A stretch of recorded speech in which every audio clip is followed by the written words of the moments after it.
Okay, so I'm going to record and use my own microphone. Hopefully the voice sounds okay.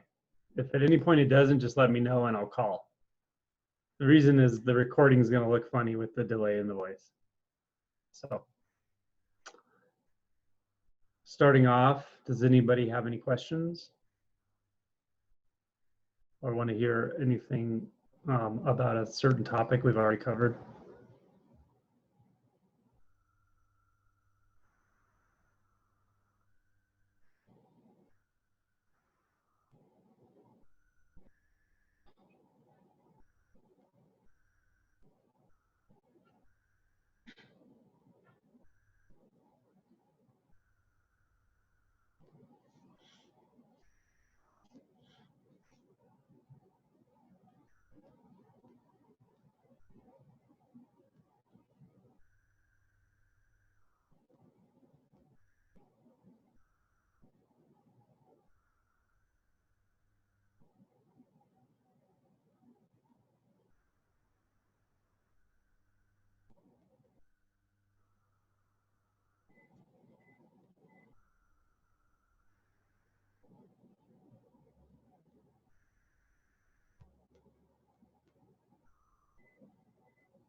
I'll go.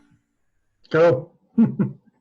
So you talk a lot about uh, when emotions arise Mm. in meditation, but what about things more like physical sensations, particularly senses of like stuckness or energetic imbalance? Okay.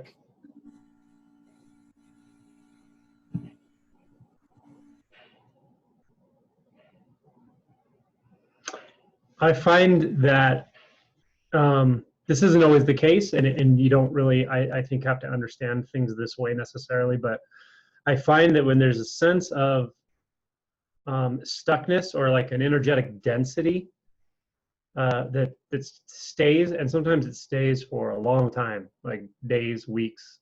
Some people have it for even months. It'll be in one area of the body often. Um, I find that when that's the case, uh, there is there are emotional components to it, and then there are interpretive components to it, and of course it's also energetic in nature, but it's kind of like all stuck together like a frozen ball of soup, and it's kind of like you don't even really know where the entry point is. You just know it's there, something dense, something solid. Um, so there are many ways to approach that, um, and I think sometimes it's just a matter of trying different ones as you sit with this, and take some time, like with any approach um, you enact, because this is the kind of thing, these energetic densities, when they're very tight or stuck, it's the kind of thing that does just take some time. They're kind of like ice, they need to melt a little bit. um, but I think one of the first things that is helpful is to ask yourself, when you're in direct experience of that in the moment, to ask yourself, what is my belief about this? What are my beliefs about this? And just let that settle. Let that question settle into the experience and take your time with it. Like, don't look for some immediate answer. Um, but be willing to investigate the view, okay? Because there's definitely a view held in these moments, in these movements, these experiences of stuckness. There's a view being held tightly, and it may not even be a view that you can really put words to, but it is a view. It's a frame of reference, um, and so it can be helpful just to ask, like, what are my beliefs about this? Whether you're asking it about the density or the stuckness or the energetic imbalance you feel, whatever that is, You can be asking it about that, or you can be asking it about the relationship between that and whatever it is that perceives that. Okay, because the nice thing about this is if that's occurring, if there's a perception of a density, a stuckness, a contraction, a energetic imbalance, if there's a perception of that, you haven't merged with it. To put it simply, like there's definitely something feeling apart from it. There's something holding back, some distance seemingly held. So so there's some relational aspect to this. So you can ask these questions. What are my beliefs about this in relation to in reference to the relational aspect between whatever the perceiver is, me or space or awareness or consciousness or I don't know what, but there's something aware of that density, that block, that energetic imbalance. There's something aware, and then there's the imbalance itself or the block. So we can ask, well, what are my beliefs about the relationship between the two, about that relational arrangement? We can also ask,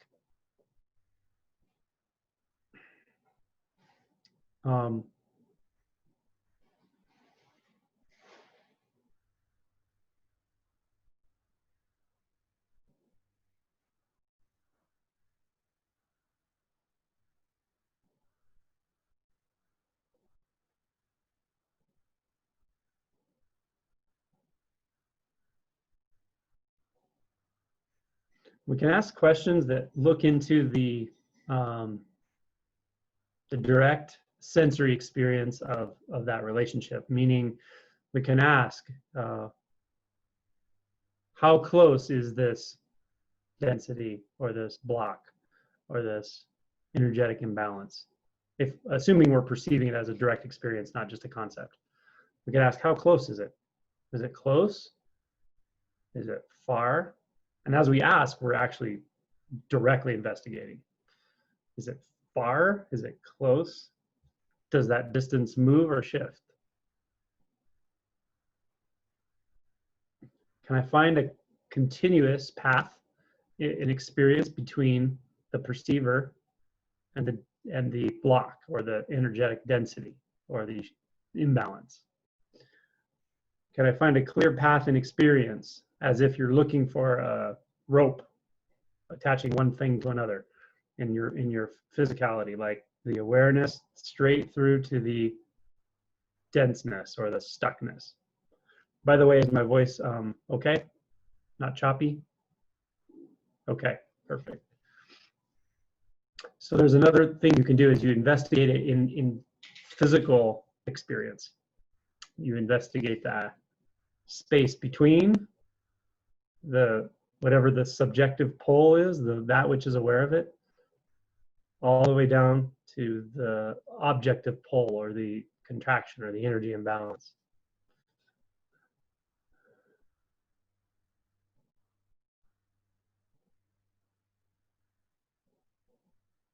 Another way you can look into this is, it may not always be this way, but it often is. Where is this in my body? It often is somewhere along the chakra line. It doesn't have to be, and it may not even be clearly in the body. It might be somewhere like in the vicinity of the body, but you don't have a direct way of knowing its location. But often it's very obviously in the body. It might be in the chest. It might be in the head. Someone here, I think, I'm not sure if they're here right now, but someone who's been coming has it like in one part of their head, and it really sticks there. It's just stuck, and there's something trying to navigate with that. But you know, I've had them everywhere, and behind the forehead, and there's a lot of mental energy in the throat. But sometimes if there's like really panicky energy or a lot of fear, it can be in the chest, it can be in the gut, it can be in the groin. And it can also be kind of in more than one place at once. You might feel like a subtle energy in the chest and a stronger one in the gut or something like that. These patterns will show themselves. So you can ask, where is this in the body? And sometimes just that question, just the willingness to look at its location will help us tune into the feel of it. from the inside, not from the outside. There's still a sense of I'm outside of it. There's something apart from it, right? So ultimately, we're just really trying to close that distance, but we're trying to do it with authentic experience, not just trying to force it. So we can sort of feel into it when we look for the actual tactile nature of it in the body, in the gut, in the chest. So if I ask, where is this imbalance? Where is this feeling of stuckness? Where does it lodge itself, or where is it doing it right now? If I'm able to feel into that, find that place, I can ask, can I rest some attention here? Simply, some attention. Doesn't have to be all of your attention. We don't have to try to force our attention here, because there's a lot of, often with these movements, there's a lot of force already. There's a lot of control, and there's a lot of there's a struggle to it, and so we don't want to introduce more. That's the key. So we really want to make sure this in a gentle way, from the inside already. So yeah, can I just allow some attention to rest in this space? And not feel comfortable to do that. Like I feel actually really uncomfortable. That's of course fine. But the question is, even with thoughts that are saying there's an imbalance and what do I do about it and what caused it and where are we going to go after this, and it's going to be there. And then there's thoughts maybe saying the stuckness has been here for so long, is it going to go away? All that is fine. We're not trying to make that go away. We're seeing if there's a co-living arrangement of this energy in the body, of experience in the body directly. Can that also just be what it is in the environment? So it's kind of like just looking and see if there's a little light in there, if there's a little luminous nature in that. And it's fine. If there's a little bit, fine. If it's barely noticeable, fine. But it's valuable to allow it to sort of shine forth with its own reality. And again, depending on our emotional landscape, these can be very intense sometimes, and sometimes you just feel very stuck. But know that this work is powerful. This work of where is this rooted in the body? Can I rest some attention here, there? You might even notice your attention bounce back into the mind, and that's often how these things happen. But that's fine. I can still perceive a little bit of glowing okayness inside of that bundle of energy that's there. So that's a third approach that I would suggest investigating. Then also another suggestion is, if you perceive it in that way as a very distinct physical experience, and the awareness of that, you can ask a very simple question, okay, and that is this block or this stuck area, is this dense energy, whatever, is it actually separate from the awareness of it, or from me is aware of it? Is it actually separate? Do I have evidence in this direct experience that it's actually separate? This is the kind of thing similar to when you're looking at who am I? You just go into nonverbal. It's a matter of you ask the question and you just kind of look, you know. It's sort of like saying, is the water warm or cold? You just stick your hand in it and just hold it there. It's like that. You know, it's not, you're not looking for some big solution, but the question itself is valuable. Yeah. The voice? Okay. I will just go to my phone.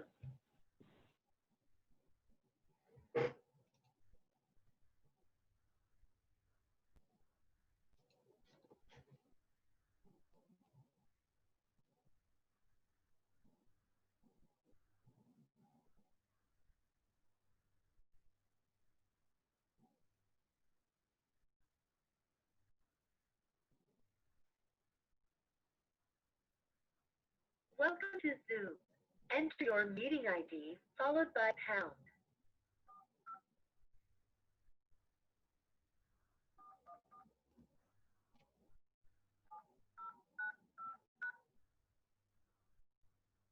Enter your participant ID followed by pound. Otherwise, just you are in the meeting now. There are 12 participants in the meeting. This meeting is being recorded. Okay. You can hear me now? Okay. Awesome. Sorry about that. So there are some suggestions. I'd suggest give it a shot. See if any of those have any interesting effects, and then let me know. Yeah, the only thing I would say on top of that is sometimes it can be so distracting that any of the more subtle work with like awareness and luminous nature and stuff, it kind of doesn't seem accessible depending on the intensity of it. So maybe some of your earlier suggestions, I'll see if I can work my way up the ladder of subtlety. Yeah. Yeah, I can tell you, I definitely know that experience well. Or I think I remember probably like a whole session, like a whole Zen retreat of sitting hours and hours and hours for an entire week, having something like that just there, just stuck there. And I think that my intuition was there's not much to do about it. It was more like it just, I knew I had to experience it. But I do remember it being kind of like frustrating because like you can still sort of explore the emotions around it in a sense, like the fact that you're asking about it, right? It suggests that it may be a little frustrating, right? So there's kind of like these peripheral emotions you can start to feel, like there's some frustration maybe, or a little bit of, I guess resistance is a word, because it's like all your attention is going to that, like as if that's the thing to pay attention to. And in that, there's often a feeling of like holding away from it, or holding it back, to hold it at a distance, to like being, well, what is this thing? What is this? Yeah. So, but I like I said, I went through that for sure. And there's a tincture of time that helps as well, of course. But let me know how any of those approaches work for you. I'll be curious to hear.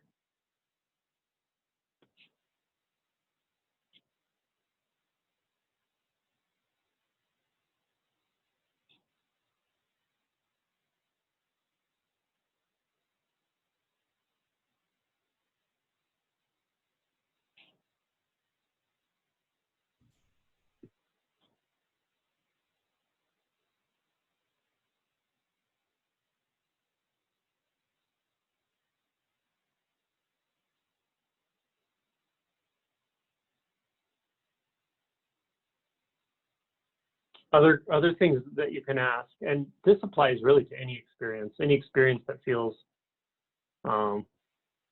untoward in any way at all. Like if there's any part of us that says it shouldn't be like this, or something's not quite right, or any of that,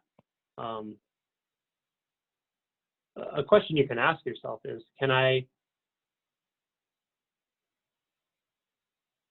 just be okay with this in this moment?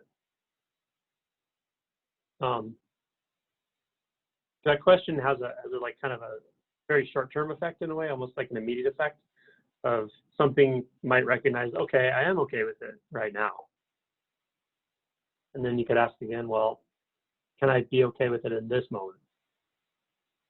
And then if we are able to do that, we might recognize that what makes things challenging to us, what causes resistance patterns, often a part of what causes them is we put things in time. We have an assumption it's just always going to stay like this, or it's going to stay like this so long I can't handle it, or we may not even think that, but we have that feeling like of stuckness is something in time, right? So sometimes just asking, like, am I okay with it in this moment? Can there be okayness with whatever this experience is, even if it's fear or terror or whatever? Can I be with it? Okay with it? Just now.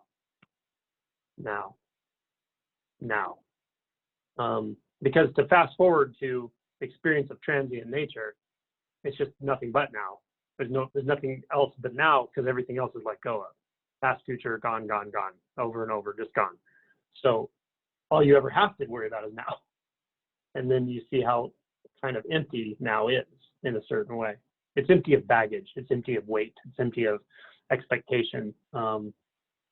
It's full of luminous nature, of course. But that luminosity shines from not holding, from letting go, from eternity, which is eternity just means not in time, not subject to time. So in this little slice of reality right now, this is it. This is where awakening is. This is where liberation is. That's why it's said liberation is. It's not a state. It's just not. It can't be. It's not like that. That which seems like it's achieving states just gets quieter and quieter until it's realized, oh, this is just how this is all the time. And it's not in time. But you could say it's a slice of time. Slice, like narrow it down more and more and more and more and more. Past, future, shorter until it's just here. And then here, is this okay? Does it have a need? It doesn't reference the past or future anymore. So does it have a need? Does it have a purpose? Does it have a lack of any kind? Is it looking for something? If without referencing the past or future, none of that applies. Is it holding on to anything? Well, the only thing you can hold on to is the past. You can't hold right here in this slice of eternity. You can't. There's nothing to hold. There's no holder, and there's nothing that can be held. So it's just disintegrating all the time.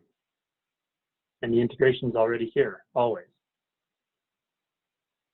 Those two realities are simultaneously the case. So what's fun is most of these practices, all of these practices, are always entering this slice of reality, this impossibly close, immediate slice of reality. And we just enter it again and again and again and again. There's a saying in Zen, probably more from the Soto side, is 1 minute of sitting is 1 minute of being a Buddha. That kind of gets at this. That it doesn't matter what your spiritual history is, your background or your knowledge base. That can maybe be helpful, but what matters is this right here now. The willingness to enter and find nothing that you can grab a hold of and use for anything else. Nothing you can carry into the next moment. Nothing you can extract out of the past moment. Because there isn't one. So it's freedom, ultimate freedom in this immediate, timeless.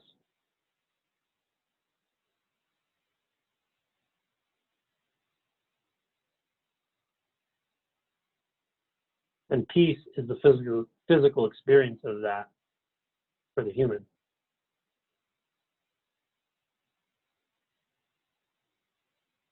The body minds can easily live in eternity. And they have no problem doing that. You can feel it. You have the capacity.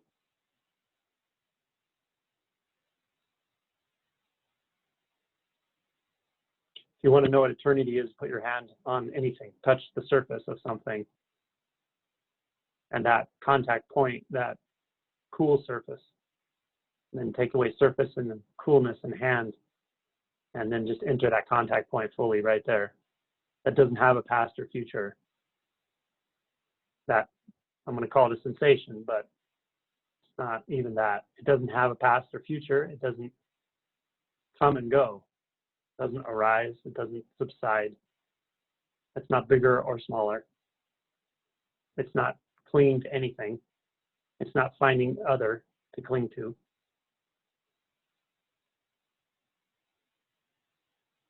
The sound is the same.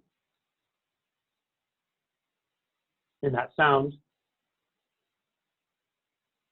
there's no size, no dimension, no need, no person, no world. It's just that. We're never out of contact with that. Nothing's ever out of contact with anything. And it's also completely empty, dissolving, dissolved, gone as soon as it's not even really there. But the there and gone stuff is all about time. So when we're experiencing eternity, or eternity is clearly seen to be how this is, then those terms don't even make sense anymore. It's not like non-arising isn't like something stops arising. There's never anything arising. So the terminology just gone. It doesn't matter to speak about it anymore.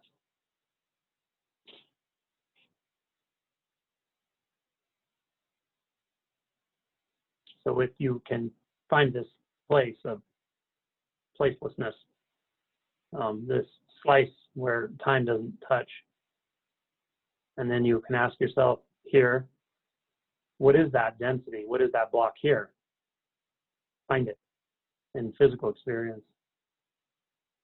You might find it just dissolves. It's dissolving. It's sublimating into eternity, into nothingness. You might or might not find that, but it is.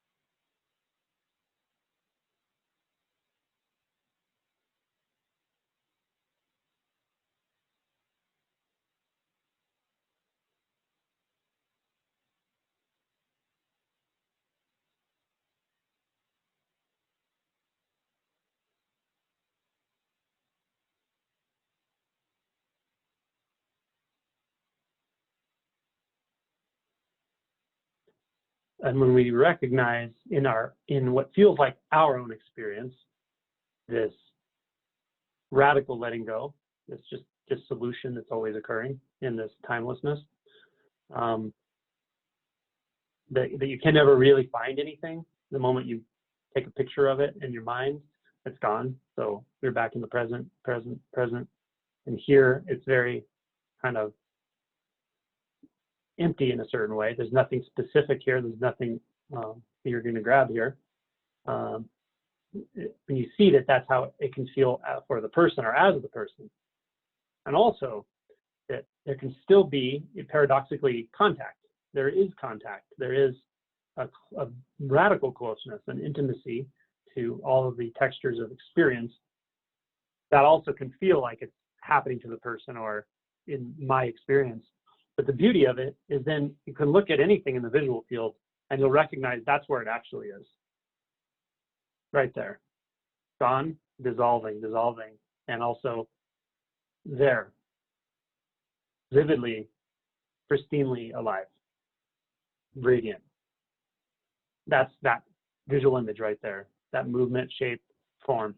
Also the movement of the body, same thing. The sounds and sensations, as I always point to, are the same in this way.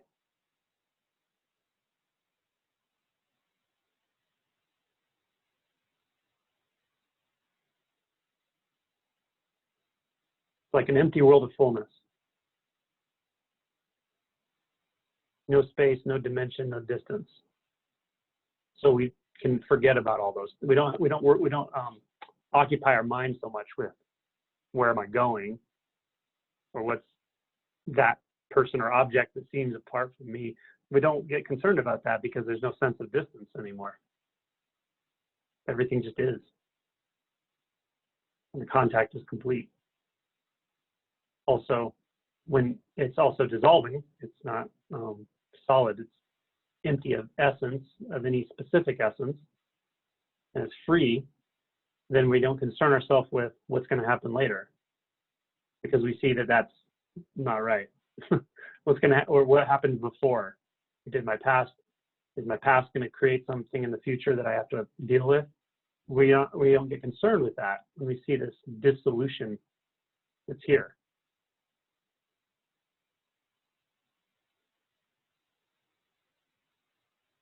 We can think about that stuff. If it's practical, that's fine. But you know, it's hard to take it very seriously. It's certainly hard to solidify it. If you can't find anything solid in your immediate experience, why solidify something in your mind, you know? I have a question when it comes to kind of that, because when you sort of hit that, where everything sort of dissolves, you know, like, is there anything that's fundamentally true? Because I have a hard time when coming back from that. Like, is there, I mean, like, whether it's right, wrong, love, any belief system that you have, I feel like everything has dissolved so much so where I don't even think that there is any belief. Am I making sense? Totally.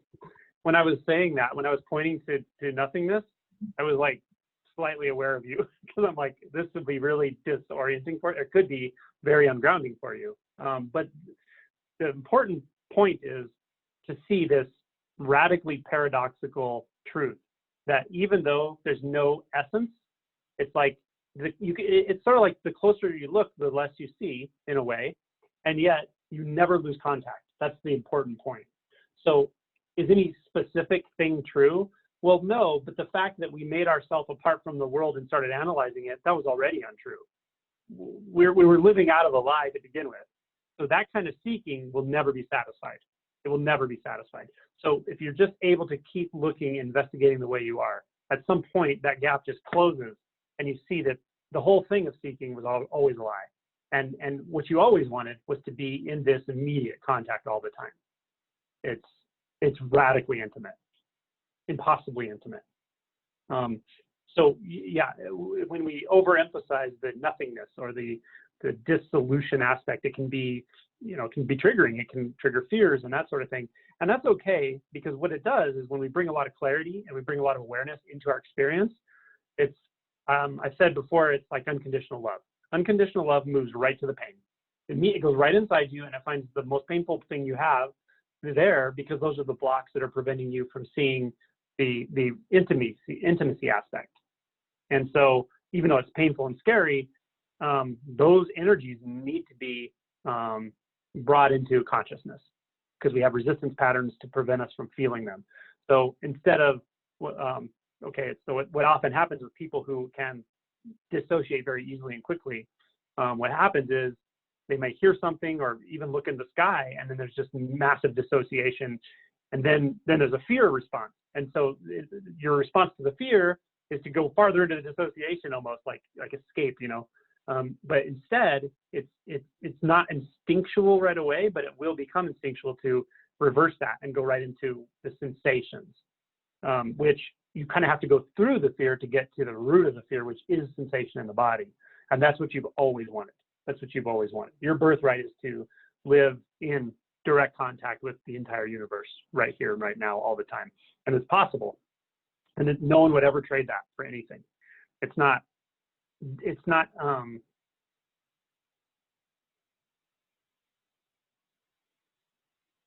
a dissociated realization at all. That dissociation is one response we have to this movement. There's definitely that the essenceless nature to everything, but there's no sense of isolation anymore at all, because the mistake that I'm apart from the sense world somehow is rectified. That's what caused all the trouble from the beginning, is the sense of separation. So that's why I point a lot to the sense work, the physical sense, like really just making sure you're allowing your attention to slide down into the body, into the senses, into the tingles, into the densities, into the even fear, the fear body, what's in there, and approach especially the intense emotions with love, with understanding, with nurturing. No one can do this for you. This part, no one can do it for you. You're the one that has the capacity to heal that part, or love that part, or incorporate that part of yourself. And that's a good thing. It's really a good thing, right? Because if you leave it up to someone else, it's not going to happen. Even if they could, they wouldn't do it, right? Because they're interested in their own stuff and they don't even know how to make themselves happy, right? So good thing it's in your hands. So it really is just a matter of finding the glow inside of those body centers and those sensations, even in the intense emotions when they come. You may not be able to do it instantly with something like shame, fear, whatever, but keep looking for it, keep accepting, inviting it to come forward in your experience and to integrate into the contact. And then, as I mentioned this morning, at some point, non-dual realization comes, and that is no subject object anymore. So it's like, this is not something you can talk about, but it's like, I am the colors. This body is made out of colors and shapes, or the colors and shapes that seem like they're out there, they're also in here. They can never be other than that. It's like that with all the senses all the time. That's it. That's actually how reality is. So what prevents that is the mind-body split, seemingly. There's not a split, but we've separated based on vasanas, fears of certain emotional structures, through interpretations, through things we inherit. We've separated the sense of the me up here and whatever the hell's down there that I really don't want to look at. We've like made this experience energetically of separation. And that's what leads to the guy who asked the question before, energetic imbalances, feeling of being stuck, all these other experiences, they're rooted in that, actually. And so for you, yeah, it can be ungrounding or so forth and so forth to experience that. However, you have immediate contact. You just reach out and touch something, put your feet on the ground, lay on the ground, feel it, feel that integration. The earth wants to integrate you, literally. If you think of what everything is energy. Everything is just energy. Mass is very, very dense forms of energy. There's tremendous amounts of energy in mass. The biggest massive thing you can come in contact with is the earth, literally. So you can actually have the earth help you regulate your energy, and show you what contact is if things feel dysregulated or whatever. So yeah, your work is in the sense world for sure. You don't need to know how to transcend anything. You do that without even thinking about it. So it's very much in the senses. Does that make sense? Yeah, and it's funny that you said reach out and touch something, because I make my dog meditate with me so I can touch him when I'm starting to lose, when I'm like getting in that where everything's just like dissolving. So I'm like, okay, right here. Yeah. And even when you meditate, you can just meditate on the senses. You can sit there and either direct your attention to the senses or just be receptive and find which sense is sort of presenting itself. But if it's sound, you can just affirm sound is hearing. Sound hears. Just sound. Or you can say just sound. Sound, only sound. When there's hearing, there's only sound. And just affirm that until you start to really feel it come on as non-dual, or just it starts to fill your experience more. Same thing with sensation. Where there is sensation, you might feel something in the gut, in the hands, in the feet. Where there is sensation, there's only sensation. So that's very grounding. It's not that transcendent experience. It's right into the sensation, very much here. Here, here, here, here. And possibly close. Okay? So that kind of meditation would be helpful for you, I think. Yeah, okay. It's also very relaxing. Feels good.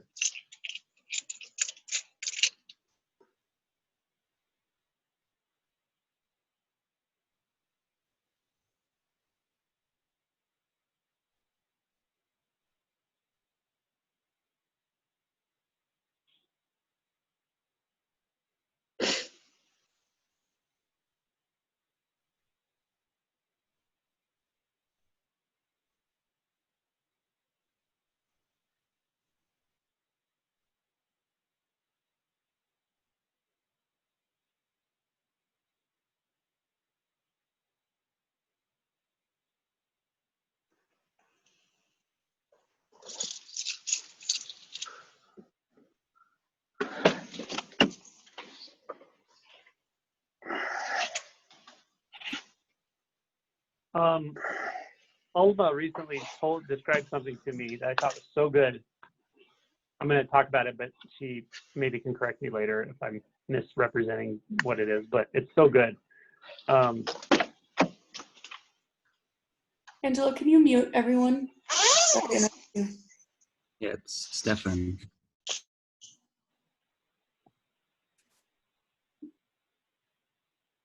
Okay. Alma, yeah, she described this to me recently, and it was so well, the way she described it is so good. So I'm going to try to purvey it.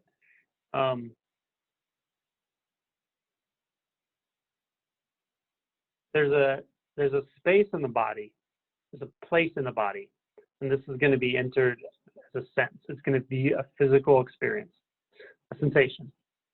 But it's the core. It's at the core of the body. It might be, probably will be in the gut, but you don't have to make it be there. Just feel into this and see if you don't resonate with it.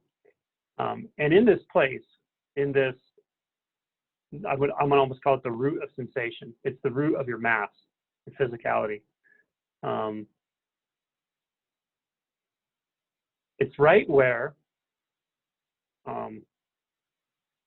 the existential terror, the confusion of being a human, the fear of life, all of that doesn't have to be other than it is. It's okay that it's just like that here. We could almost say that's the relative world. And at the very same time, without having to touch that or make it different than it is, there's something here that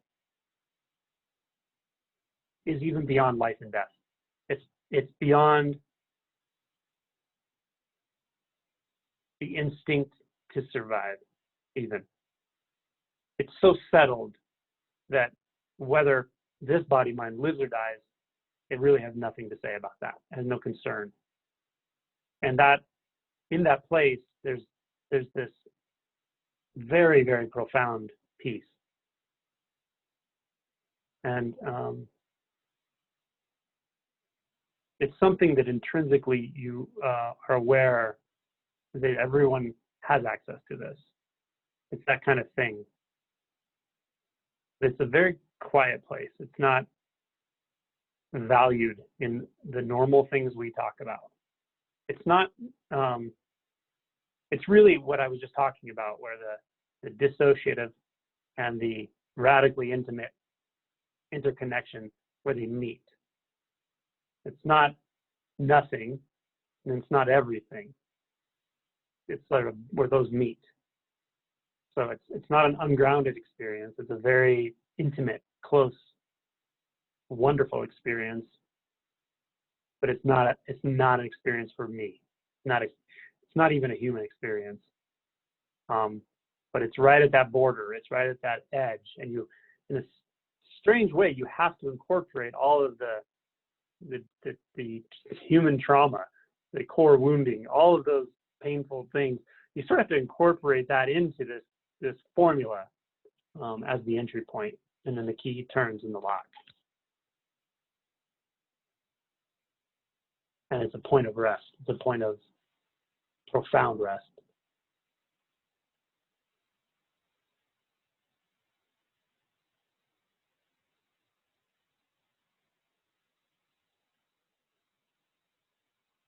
You'll have to let me know later if I did it justice, Alma. I didn't want to put you on the spot because you probably can't talk right now anyway.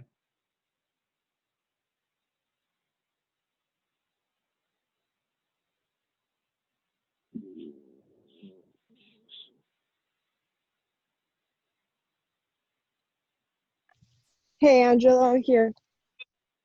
Yeah, Can you hear me? I can hear you. Yeah, that was pretty good.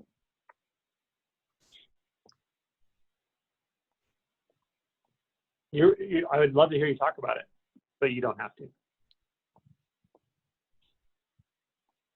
Okay, I'll see what comes. Okay. So I really resonated with what you said about the pads of energy blockages along the chakras. Like that's like in the center of the body, right? Like right in the middle. Mhm. So I found that the survival one for me is I mean I felt it in the head and in the chest, but ultimately it always points back to the gut, personally. That's just where like the most concentrated existential terror hides.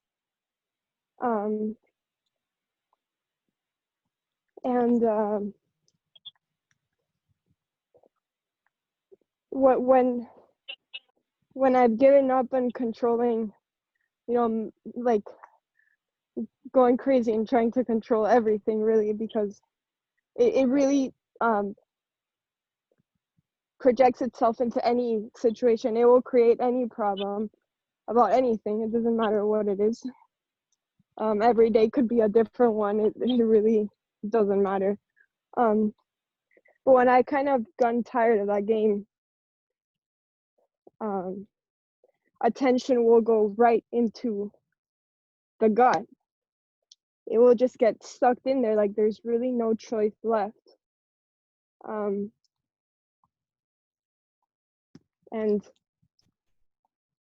it's there that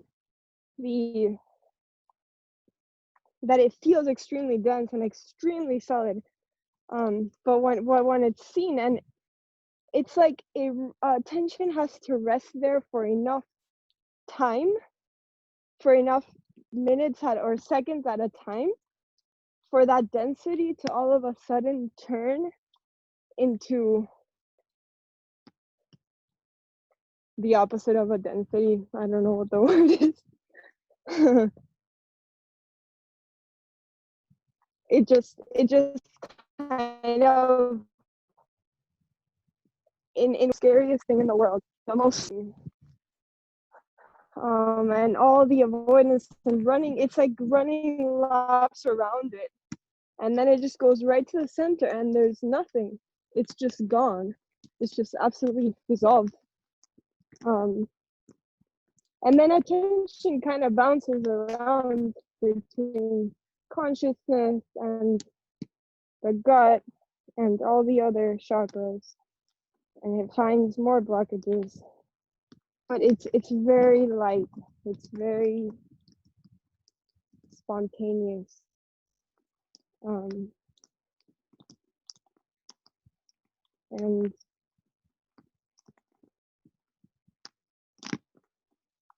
feels very real, very close, but it also feels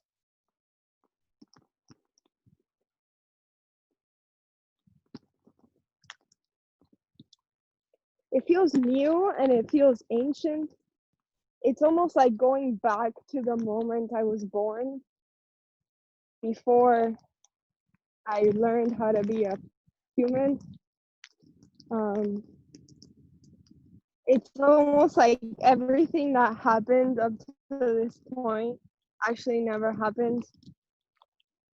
And at the same time, it feels like I could die tomorrow and it wouldn't matter.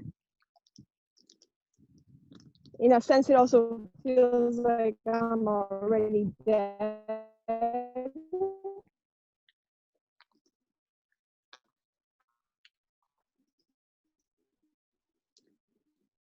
And like I was never born.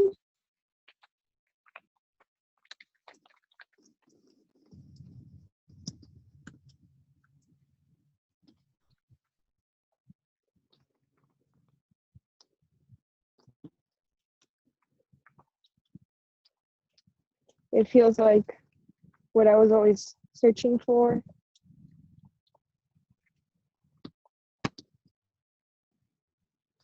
It feels like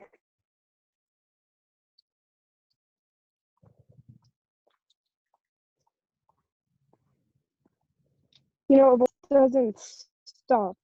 It's just experienced as avoidance. So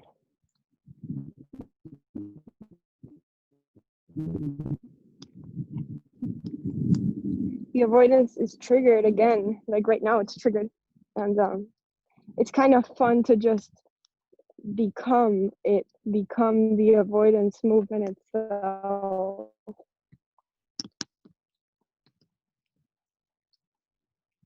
And it's kind of entertaining actually. And then the fear, the survival fears come, the survival instincts come, the fear of death comes again, and then the attention will dance between all the chakras again, and then it always goes right down to the gut again, and the anxiety, the fear. It's very scary at first, and then it just goes back to being nothing.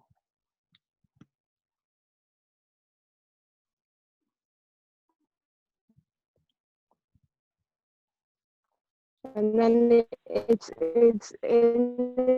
okay that this will happen again. It's okay that I will suffer again. It's okay that I'll go back to delusion and get lost, and it doesn't matter because I'm back to the realization. Even going back into the trauma is totally okay.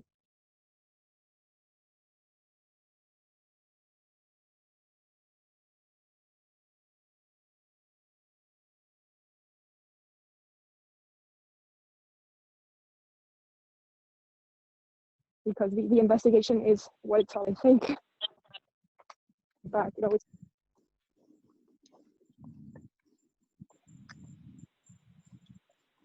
Hey, Alma, you're cutting out a lot now. Okay, that's the end of my talk. Perfect. It was great because the times you cut out were like exactly at the right time. It was perfect. I'm losing service. Thank you so sorry. much. No, it was great. I don't know actually. if that had really anything to do with what you said. What? I love how Can when you hear she me? said she was dying, it was like dying. Yeah, that's what I was saying. It was perfect. So good. Or no, she said already dead.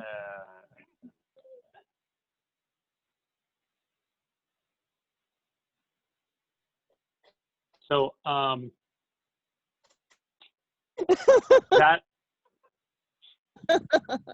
I hear myself, so I don't know. That's fine. so that what she's describing there is something that's very, very hard to talk about and point to, but I would describe it as shunyata or emptiness. It's a subject I don't talk about much at all because it's so hard to get it wrong.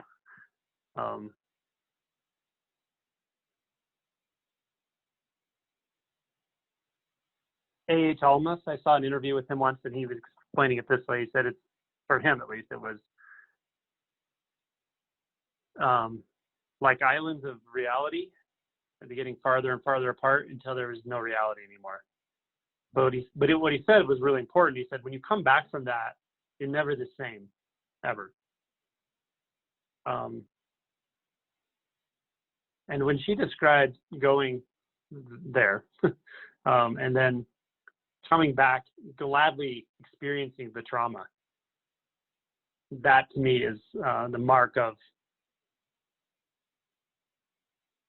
mature no self realization.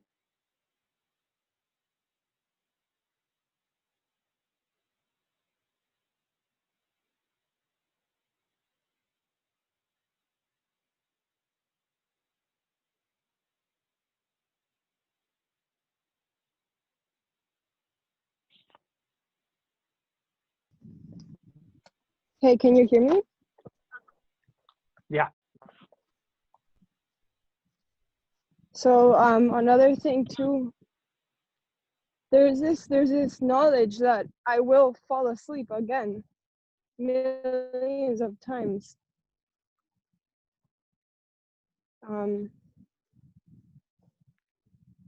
And then there's also an embrace of that and a love for that, going back to delusion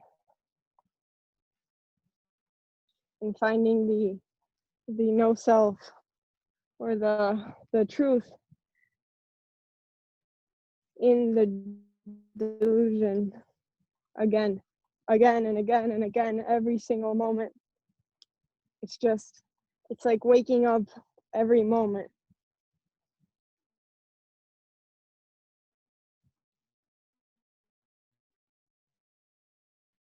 And there's a love for that, even though it's painful.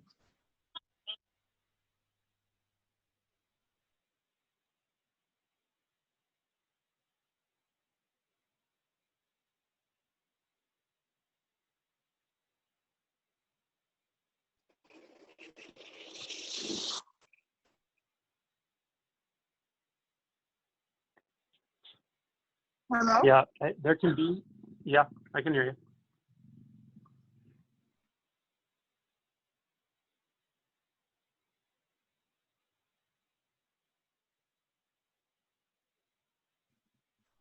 Okay, I don't know if you can hear me.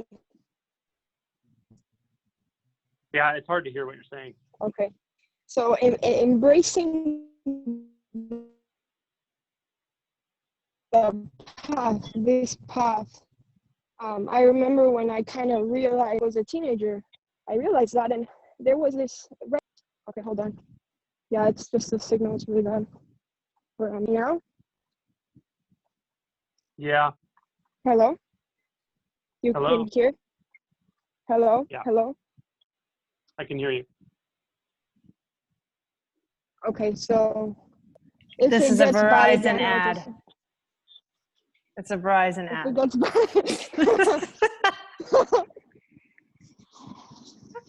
So Can what you I hear was me now? saying is that, yeah, can if you guys can't hear me anymore, I'll just stop talking. Just let me know. Okay.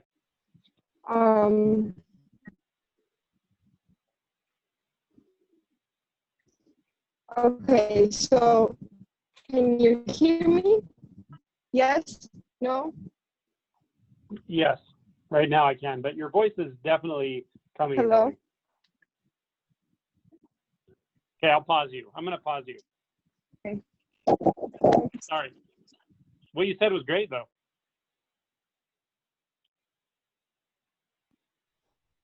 Hopefully, like next time we are talking or whatever, we can have her maybe talk a little more about that. But it's there may be subtle things about what she just said, but to me, they really stand out. A couple of different things. One is I just want to point out that you can have a very profound realization, very, very profound, very deep realization, even no self-realization. And it's still sort of on the axis of the you. That sounds really weird, I know, but there's a maturity beyond that. There's a different axis, and I would call it maybe an axis of compassion that has to come online for that to mature. To me, that's the difference between, in Buddhism, it would be the difference between Tozan's third rank and Tozan's fourth rank, or even second and third, but really third and fourth. And when the realization's not for you anymore at all, when the willingness to go back and suffer again is there, clearly, that's a very advanced position in a way, but it's also extremely innocent and simple. It's the kind of thing you can't want to do. You can think you want to do it. You can say the Bodhisattva vows until you're blue in the face, but still, for a long time, the realization process, the awakening process is still for you, and that's fine. It's how it has to be. It's the you that wants to end its own suffering. But beyond that, beyond no self, the maturity really has to be on the compassion axis, largely. And I think Adyashanti is exemplifies this better than almost anyone I've ever seen, or probably anyone I've ever seen. But he has said things like, when you wake up, everybody wakes up with you. You can't see unenlightened people. It doesn't work that way. It really doesn't. You know, you can realize no self and then still have a lot of self tendencies. Or you can realize no self and then literally act in the world as if it's the case. There are people who are waking up, but there's nobody who's asleep. So my suffering and your suffering aren't two things. There's no differentiation. There's no ability to pull those apart. So I am unenlightened. I am in delusion, unawake, in fear, shame, resistant, all of it. That's what realization is, ultimately. Freed from delusive hindrance.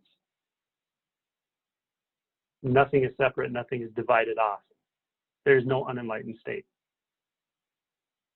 Any more than there's an enlightened state. A couple things I think that point to this really well. The Shin Shin Ming, well, a few things. Shin Shin Ming, or it's called Affirming Faith and Mind, the Heart Sutra, and the 9th Oxfording Picture.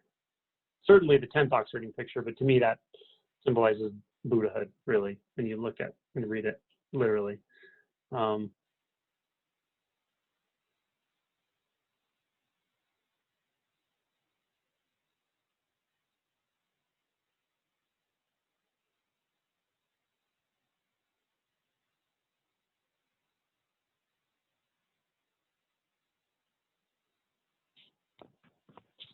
I'll read the 9th Oxfording Picture.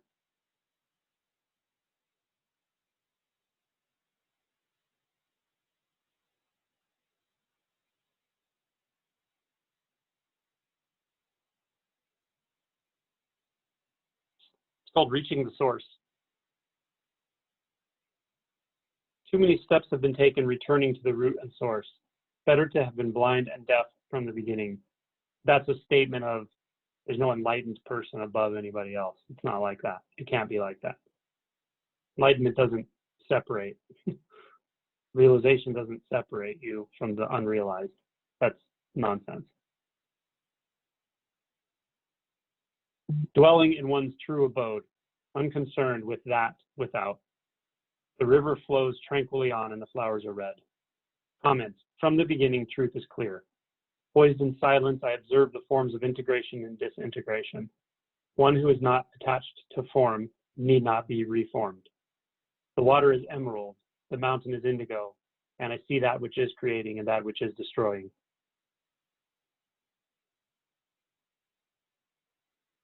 The one who is not attached to form need not be reformed.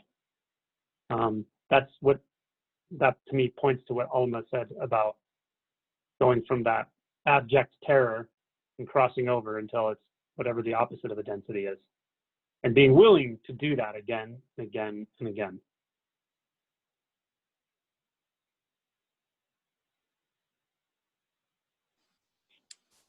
In the world, this one's great. This is the 10th Oxfording Picture. To me, this represents Buddhahood, or whatever, well, Buddhahood. So barefooted and naked of breast, I mingle with the people of the world. My clothes are ragged and dust-laden, and I am ever blissful. I use no magic to extend my life. Now before me, the dead trees become alive. Comment, inside my gate, 1,000 sages do not know me. The beauty of my garden is invisible. Why should one search for the footprints of the patriarchs? I go to the marketplace with my wine bottle and return home with my staff. I visit the wine shop and the market, and everyone I look upon becomes enlightened.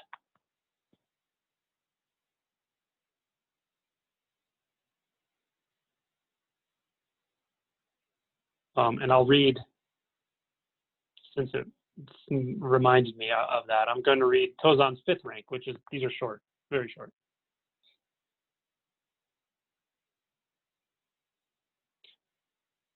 Tozan's 5th rank, unity attained. Who dares to equal him or her, who falls into neither being nor non-being?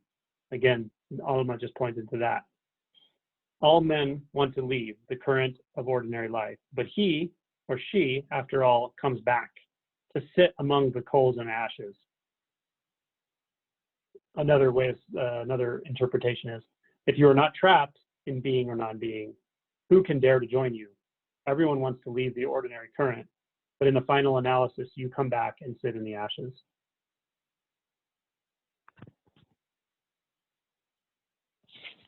I think Adyashanti said, there's nothing left to do but be a benevolent force in the world, a benevolent presence in the world. There's just nothing, what else, nothing else makes sense. Can I say something, Angela? Yeah. So first, I want to say, like, thank you so much to Alma for that, because it feels like that to me. And there's a step here that feels crucial. I feel that even after no self, I feel that sense of survival, me in my gut. And I don't know, like that, just hearing that just helped a lot, helped me realize that space.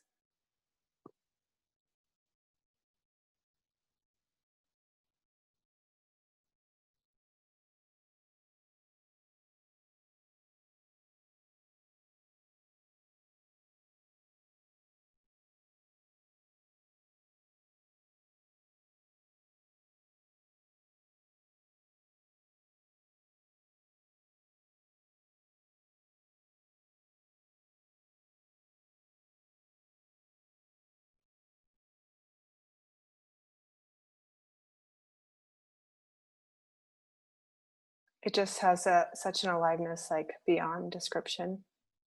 So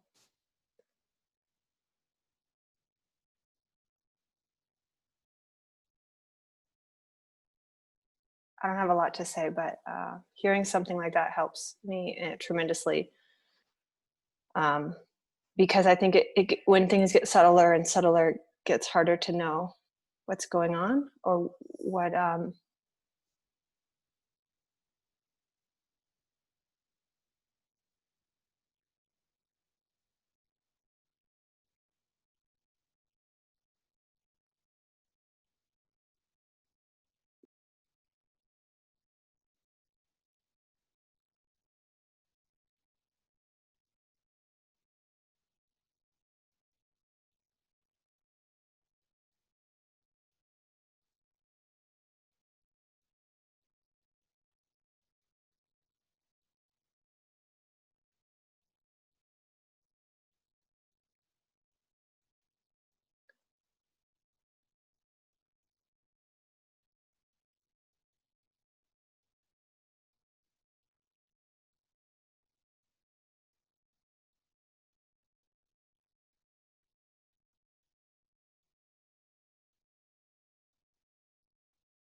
It feels like that dense energy in the gut. If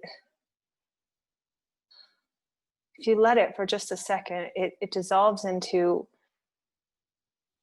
this really beautiful surrounding vibration.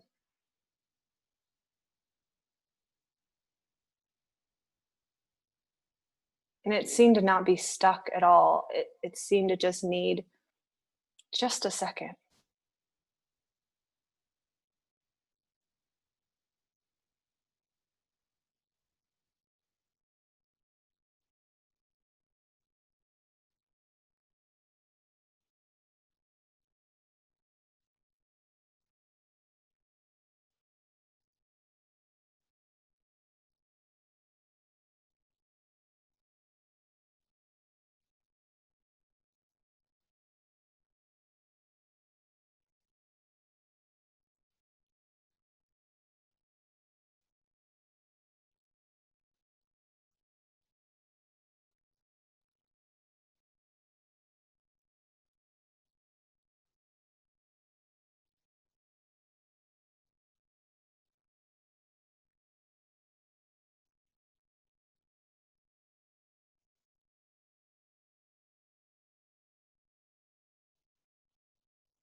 Any other questions?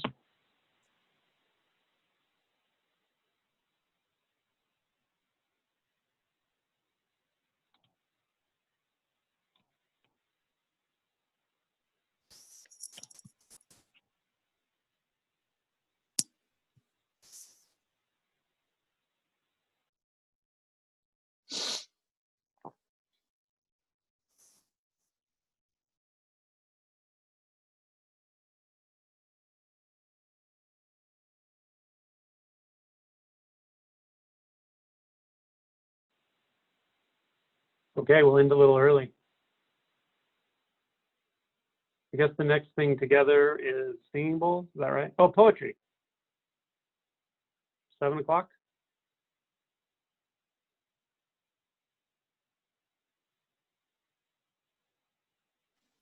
Did you want the poetry at 1950? Is that what you said, the last meditation? I think 7. 1900. Oh, okay, before the last two. Yeah. Okay, so if anyone wants to come back at 1900, you can just listen to poetry. You certainly don't have to read any at all. Or if you have a personal writing from this experience, this retreat, something just in your very direct experience, that would be great if you want to read it. But no one has to read anything. But feel free to come and join us, and we'll just replace that round of meditation with poetry. Okay.